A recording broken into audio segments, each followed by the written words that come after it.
নেতা কর্মীর উপকারে আসবে না, কর্মী নেতার উপকারে আসবে না, পীর সাহেব মুরিদের উপকারে আসবে না, মুরিদ পীর সাহেবের উপকারে আসবে না, হাজবেন্ড ওয়াইফের কিছু করতে পারবে না, ওয়াইফ হাজবেন্ডকে কিছু করে দিতে পারবে না। দিনটা বড্ড ভয়ঙ্কর। সব নবীর এই তিনটা দাওয়াত দিয়েছেন, তাওহীদ, রিসালাত, আখিরাত। তার মানে সব নবীর দাওয়াতি মিশন এক, এক অভিন্ন দাওয়াতি মিশন নিয়ে তারা পৃথিবীতে এসেছেন। 6 নাম্বার, এই পৃথিবীতে যত রাসূল এসেছে, নবী এসেছে, তারা প্রত্যেকে মানুষ ছিলেন। কি ছিলেন? নাকি জিন ছিল? ফেরেশতা? প্রেরিত সব নবীরা কি ছিল? মানুষ ছিল।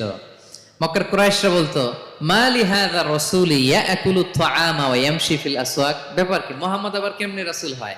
আমরাও বাজারে যাই, উনিও যায়, আমরাও বিয়ে করি, উনিও বিয়ে করে, আমাদেরকে মারলে কাটলে লাল রক্ত, ওনারা রক্ত বেরোয়। তো তারা চাচ্ছিল, তারা বলতেছিল যে মানুষ না দিয়ে আল্লাহ যদি ফেরেশতা পাঠাইতো নবী হিসেবে, তাইলে না ভালো হইতো।